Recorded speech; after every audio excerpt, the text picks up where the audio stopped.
Hi everyone, welcome to Telugu stock channel. ఈ వీడియోలో మనం అక్టోబర్ ఫస్ట్ వీక్లో పెరగడానికి సిద్ధంగా ఉన్న టాప్ 5 స్టాక్స్ గురించి డిస్కస్ చేసుకోబోతున్నాం. అయితే నేను సెప్టెంబర్ లాస్ట్ వీక్లో సేమ్ వీడియో ఇలాంటిదే ఒకటి చేశాను.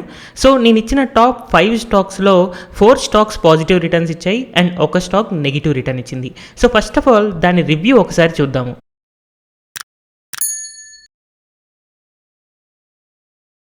అయితే ఈ రివ్యూ చేయడం వెనకాల రీజన్ ఏంటి అంటే మీకు టెక్నికల్ అనాలిసిస్ నేర్పించడమే తప్ప ఈ స్టాక్ పెరుగుతుంది కొనండి అమ్మండి అని సజెషన్స్ కాదు. సో ఇక్కడ నేను నేర్పించే టెక్నికల్ అనాలిసిస్ మీకు ఫ్యూచర్లో హెల్ప్ఫుల్ అవుతుంది అన్న ఉద్దేశంతో నేను ఇది చేస్తున్నాను. సో లాస్ట్ వీక్ మనం మనపురం స్టాక్ని డిస్కస్ చేసుకున్నప్పుడు ఇది inverse head and shoulder pattern వచ్చింది కాబట్టి ఈ నెక్ లైన్ బ్రేక్అవుట్ అయిన తర్వాత ఒకసారి 170 లెవెల్ని రీటెస్ట్ చేసి మళ్ళీ పైకి వెళ్తుంది అని నేను నా లాస్ట్ వీడియోలోనే చెప్పాను. సేమ్ అదే విధంగా 170 టెస్ట్ చేసి పైకి వెళ్ళడం జరిగింది. సో లాస్ట్ వీక్ నేను వీడియో చేసినప్పుడు మేబీ 5 క్యాండిల్స్ బ్యాక్ అంటే ఇక్కడ సమ్వేర్ 173 రీజియన్లో మనం ఉన్నాము. వచ్చి 117 టెస్ట్ చేసి యాజ్ ఆఫ్ నౌ 179 రూపీస్ దాకా మనపురం ఫినాన్స్ పెరిగిందన్నమాట. నెక్స్ట్ గ్రాన్యూల్స్ ఇండియా అనే షేర్ నేను ఎక్స్ప్లెయిన్ చేస్తున్నప్పుడు మనకి ఫాలింగ్ వెడ్జ్ ప్యాటర్న్ వస్తుంది. సో ఇది మేబీ బ్రేక్అవుట్ అయితే మనకి మంచి రిటర్న్స్ వస్తాయి అని ఎక్స్పెక్ట్ చేశాను. And the rule of 72 trades నేను షేర్ చేస్తున్న వాటిల్లో కూడా ఈ ట్రేడ్ మనకి చూపించడం జరిగింది. అండ్ ఇది నేను ఆల్రెడీ హోల్డ్ చేస్తున్నాను. అవుట్ ఆఫ్ దిస్ 5 స్టాక్స్ నేను గ్రాన్యూల్స్ ఇండియా అనే స్టాక్ని నేను తీసుకున్నాను. సో ఈ స్టాక్లో ఏమైంది, నిన్నే మనకు ఒక మంచి బ్రేక్అవుట్ కనపడుతుంది.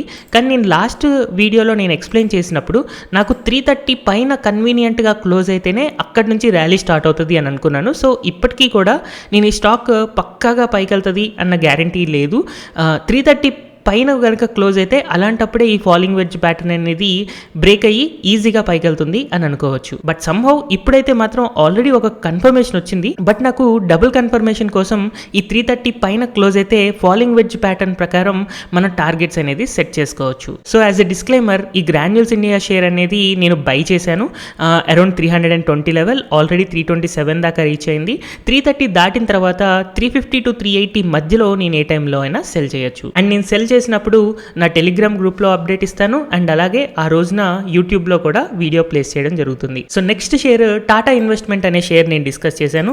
ఈ టాటా ఇన్వెస్ట్మెంట్ షేర్లో ఇలా ఒక ఫ్లాగ్ ప్యాటర్న్ లాగా ఫామ్ అయ్యి కన్సాలిడేషన్ జరుగుతుంది. 1320 పైన కనుక క్లోజ్ అయితే అక్కడ నుంచి ఒక ఫాస్ట్ ర్యాలీ వస్తుందని చెప్పాను. సో మనకి థర్స్డే వచ్చింది బ్రేక్అవుట్. అండ్ ఆ బ్రేక్అవుట్ రాగానే నెక్స్ట్ డే ఇమీడియట్గా ఫస్ట్ 7% దాకా పెరిగింది. But at the end of the day 5% దాకా పెరిగి క్లోజ్ అవ్వడం జరిగింది. సో ఇప్పుడు మనం 3 సక్సెస్ఫుల్ ట్రేడ్స్ చూసాము. అండ్ 4th ట్రేడ్ నేను లో కాన్ఫిడెంట్ ట్రేడ్ అని చెప్పాను కదా, అది నాకు V2 రిటైల్ అనే స్టాక్. సో V2 రిటైల్లో నేను ఒకవేళ ట్రేడ్ చేస్తే 5,000తోనే ట్రేడ్ చేస్తాను. మిగిలిన స్టాక్స్ అన్ని కూడా 10,000 లేదా 20,000తో ట్రేడ్ చేస్తానని చెప్పాను కదా. సో ఇది నాకు కొంచెం తక్కువ కాన్ఫిడెంట్ ఉన్న షేర్. ఎందుకంటే ఇది అప్పర్ సర్క్యూట్స్ ఫామ్ అవుతుంది. అప్పర్ సర్క్యూట్స్ ఫామ్ అయ్యే షేర్ ఎప్పుడైనా లోవర్ సర్క్యూట్స్కి కూడా కన్వర్ట్ అవ్వచ్చు. అందుకనే ఈ స్టాక్ నేను సజెస్ట్ చేసినప్పుడు 153 రూపీస్ సంహవ్ ఉంది. తర్వాత 163 దాకా పెరిగినా కూడా బట్ వీకెండ్కి వచ్చేసరికి 148లోనే ఉంది కాబట్టి ఇది నెగిటివ్ రిటర్న్స్ ఇచ్చింది అని నేను కన్సిడర్ చేసుకుంటున్నాను. బట్ స్టిల్ దీంట్లో ఇంకా పాజిటివ్ మొమెంటం ఉంది.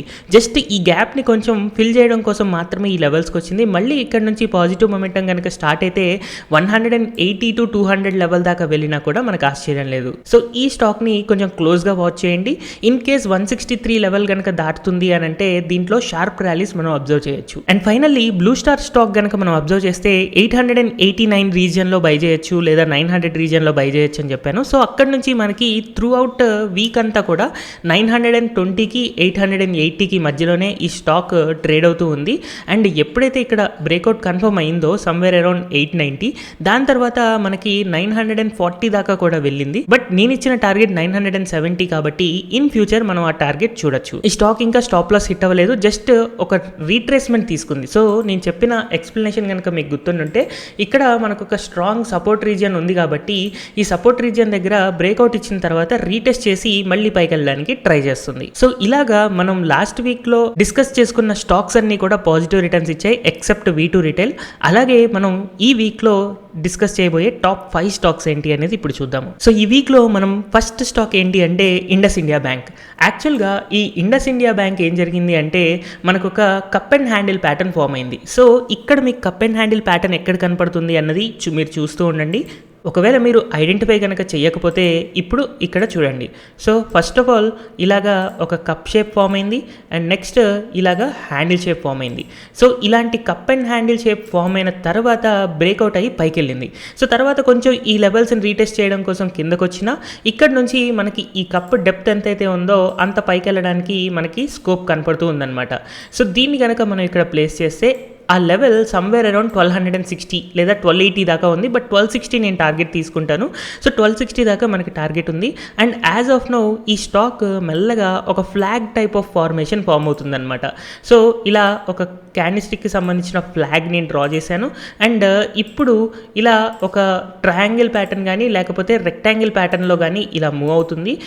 అండ్ రేపు కనుక ఇక్కడ ఒక కన్ఫర్మేషన్ మంచి స్ట్రాంగ్ బుల్లిష్ క్యాండిల్ వచ్చింది అండ్ ఎస్పెషల్లీ దీనిపైన క్లోజ్ అయింది, రెసిస్టెన్స్ పైన క్లోజ్ అయింది అంటే ఇమ్మీడియట్గా మనకి 1260 to 1280 లెవెల్స్ రీచ్ అవ్వచ్చు. బట్ సమ్హౌ యూఎస్ మార్కెట్స్ కనుక అబ్జర్వ్ చేస్తే మనకి పాజిటివ్ మొమెంటం కనపడుతుంది ఫ్రైడే నైట్. బట్ మనం నెగిటివ్లో క్లోజ్ అయ్యాము. కాబట్టి మండే నుంచి ఈ స్టాక్లో రివర్సల్ కనిపించి సమ్వేర్ అరౌండ్ 1260 to 1280 మనం టార్గెట్ పెంచుకోవచ్చు అని చెప్పి మనకు కనపడుతూ ఉంది. మరి ఒకవేళ సపోజ్ రేపే ఈ స్టాక్ని బై చేసామని అనుకోండి, మరి స్టాప్ లాస్ ఏం పెట్టుకోవాలి అని అంటే యాక్చువల్గా ఈ కప్ అండ్ హ్యాండిల్ ప్యాటర్న్ ఇక్కడ ఉంది కాబట్టి దీన్ని నేను ఎక్స్టెండ్ చేస్తున్నాను. ఎక్స్టెండ్ చేస్తే ఈ లైన్ ఏదైతే ఉందో 1048 లెవెల్ ఏదైతే ఉందో దాని కింద కనుక క్లోజ్ అయింది అంటే అది మన స్టాప్ లాస్ అవుతుంది. అండ్ పైకి వెళ్ళినప్పుడు 1260 to 1280 లెవెల్ అనేది మన టార్గెట్ అవుతుంది అనమాట. ఇలా మనం ఇండస్ ఇండియా యొక్క చార్ట్ని అర్థం చేసుకోవచ్చు. అండ్ నా అబ్జర్వేషన్లో సెకండ్ స్టాక్ ఏంటి అంటే సుందరం ఫాస్ట్నర్స్. సో ఈ సుందరం ఫాస్ట్నర్స్లో కూడా మనకి ఇలా ఒక ఫ్లాగ్ పోల్ ఫామ్ అయిన తర్వాత ఒక టైప్ ఆఫ్ బ్రేక్అవుట్ మనకి వచ్చేలాగా కనపడుతుంది. సో ఇక్కడ నుంచి ఒక షార్ప్ మొమెంటం అనేది మనకి రావచ్చు. అయితే ఇక్కడ ఫ్లాగ్ షేప్ అనేది చాలా చిన్నగా ఉంది కాబట్టి ఇది కొంచెం తక్కువ బిలీవబుల్ థింగ్ అనమాట. కానీ నాకు ఇంకొక రీజన్ వల్ల ఇది ఒక స్ట్రాంగ్ అప్ మూమెంట్ రికార్డ్ చేయొచ్చు అని అనిపిస్తుంది. సో ఆ రీజన్ ఏంటి అంటే fake head and shoulder pattern. So ఇక్కడ మీకు fake head and shoulder pattern నేను చూపించడం కోసం జస్ట్ ఈ స్టాక్ని జూమ్ చేశాను. జూమ్ చేసిన తర్వాత ఇక్కడ చూడండి స్టాక్ ప్రైస్ ఇలాగా ఒక షోల్డర్ ఫామ్ అయింది, తర్వాత ఇలా ఒక హెడ్ ఫామ్ అయింది, తర్వాత ఇలా ఒక షోల్డర్ లాగా ఫామ్ అయ్యి దీని కింద క్లోజ్ అవ్వకుండా రివర్స్ అయి పెరుగుతుంది.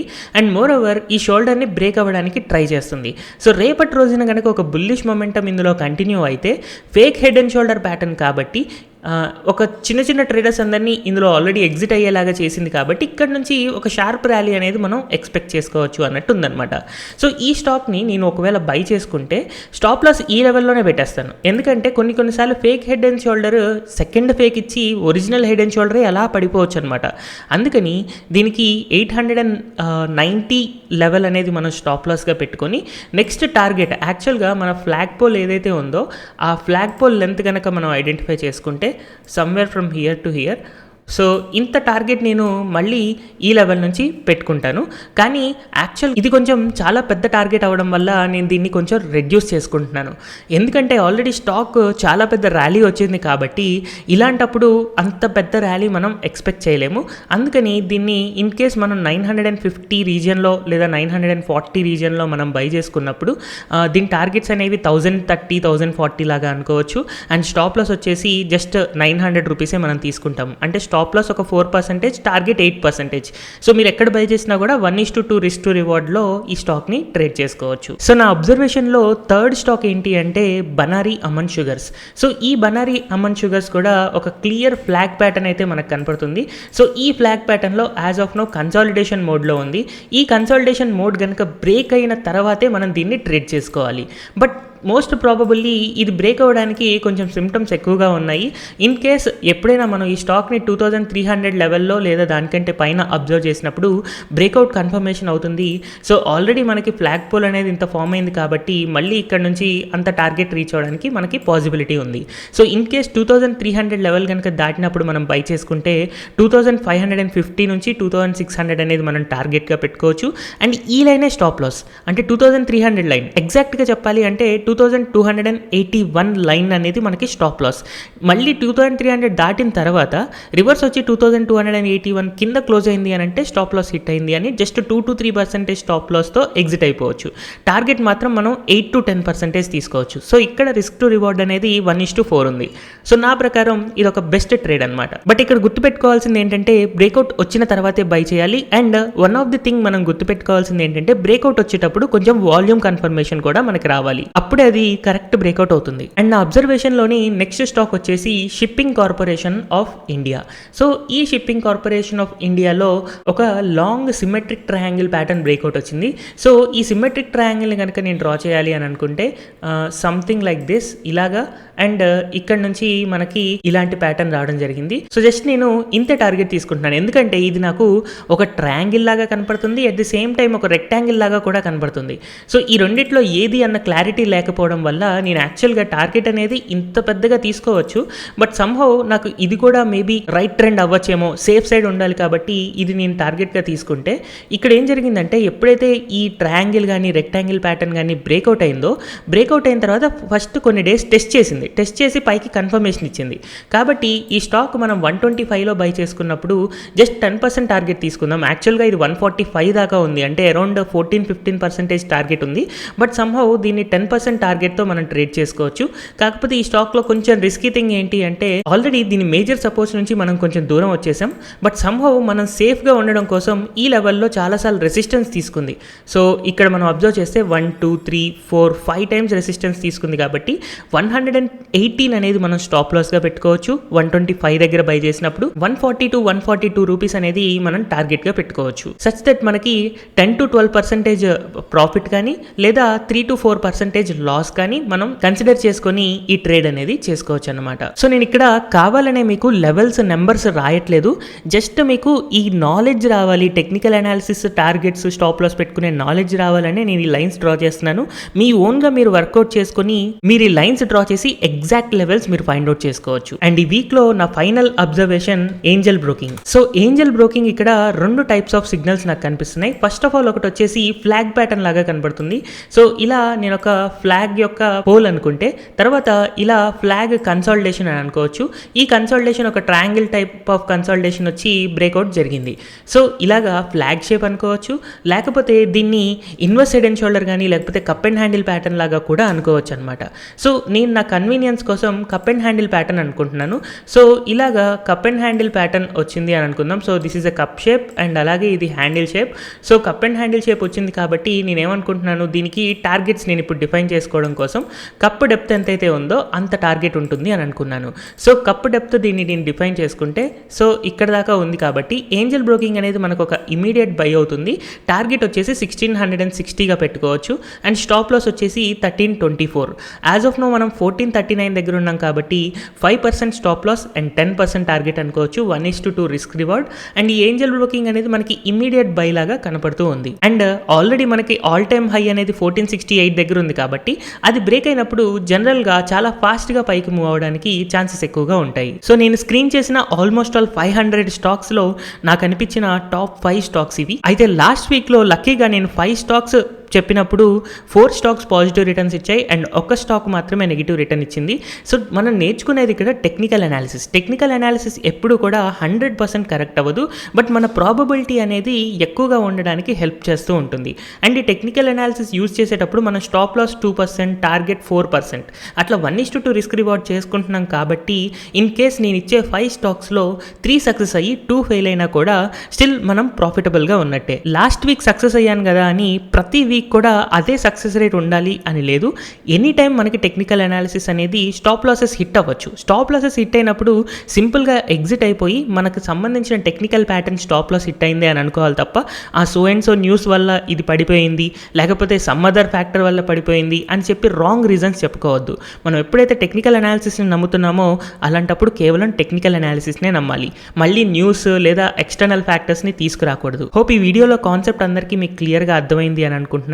Thank you everyone for watching this video.